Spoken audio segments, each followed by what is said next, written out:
Bonjour et bienvenue dans une nouvelle vidéo. Aujourd'hui j'ai décidé de vous faire un type de vidéo que je n'ai encore jamais fait sur ma chaîne et que je m'étais dit, pourquoi pas raconter des petites stories sur ma vie.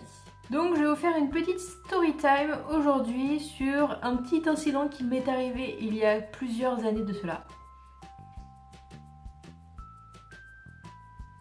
Je crois qu'il y a un chat qui essaye de s'introduire dans mon placard. Il m'est arrivé plusieurs incidents quand j'étais plus jeune, dont un majeur que je ne vais pas aborder aujourd'hui, mais je pourrais en faire aussi une vidéo qui serait assez courte car j'ai pas énormément d'infos dessus. Je vous en parlerai à la fin de la vidéo et vous me direz si vous voulez que je vous fasse une petite story time sur cette histoire. Donc si vous voulez en connaître un petit peu plus sur ma story time, restez avec moi.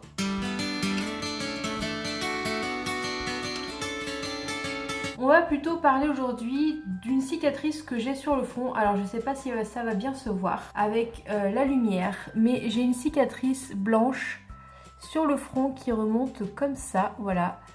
Je pense qu'on la voit un petit peu. La caméra, vu que c'est mon téléphone, la qualité n'est pas énorme, mais voilà, j'ai une cicatrice qu'on voit qui est blanche, surtout en été quand je bronze un peu, qui remonte, voilà, juste à la limite de mon sourcil, qui remonte jusque là, voilà, à peu près. Donc j'ai cette cicatrice car il m'est arrivé quelque chose pendant mon enfance. Alors oui, on m'a dit souvent que j'étais la sœur d'Harry Potter.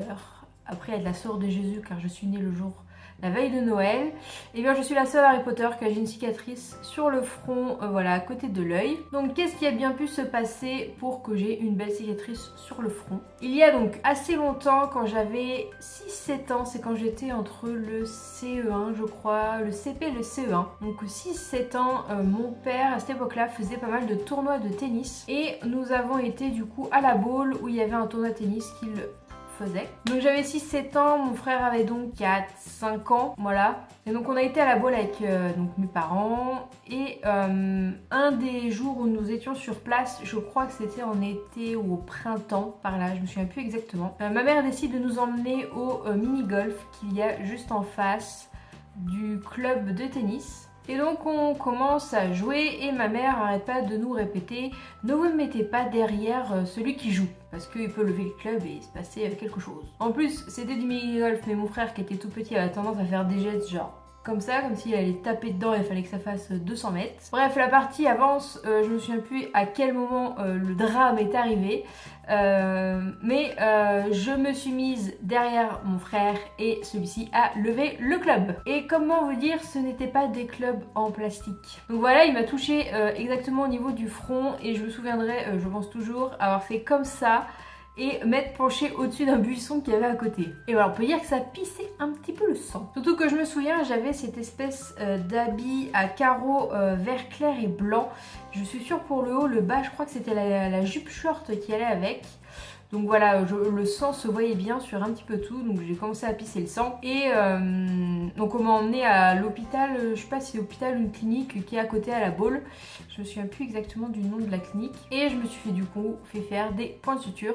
Donc je me souviens avoir eu droit à 4 points de suture. 4 points de suture et après du coup j'ai fini plusieurs semaines à devoir mettre de la crème et à devoir éviter le soleil pour pas que ça tape la cicatrice et donc l'ouverture que j'avais ici. Et je me souviens avoir été à l'école, donc j'étais en CP au CE1 parce que je me souviens que c'était dans mon école primaire et que je devais mettre de la crème et que j'avais un pansement aussi de temps en temps quand il faisait un peu trop beau.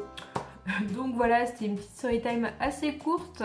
Mais voilà, je me suis pris un club de golf dans la figure à l'âge de 6-7 ans. Et ça fait pas du bien. Morale de l'histoire, ne vous mettez jamais derrière un joueur de golf. Ça fait mal, j'aurais pu perdre mon œil parce que la cicatrice est vraiment là, c'était vraiment très proche de l'œil. Et c'est pas la seule chose qui m'est arrivée. Quand j'étais enfant, je me souviens, petit truc que je peux rajouter dans cette vidéo, c'est que quand j'habitais à Nantes, j'étais plus jeune aussi, je sais plus, j'étais plus âgée par contre que lors de l'incident, je devais peut-être avoir une dizaine d'années. On allait souvent faire du vélo au niveau de la Chésine avec mon père.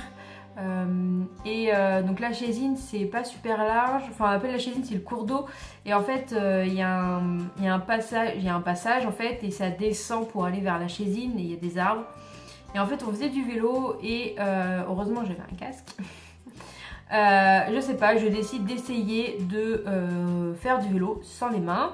Donc je suis en train de faire du vélo, je enlève une main, tout va bien, jusqu'au moment donné où j'enlève la deuxième main. Et là mon vélo il part à gauche. Et je dégringole la pente et ma tête atterrit contre un arbre. Donc heureusement qu'il y avait le casque parce que ma tête prend cher.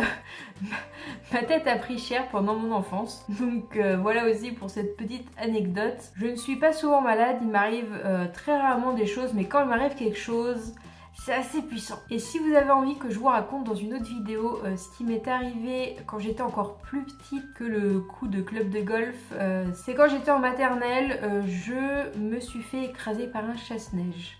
Oui, c'est vrai, non, je ne raconte pas de salade. Si vous avez envie d'avoir une vidéo sur cette histoire, je n'en dirai pas plus.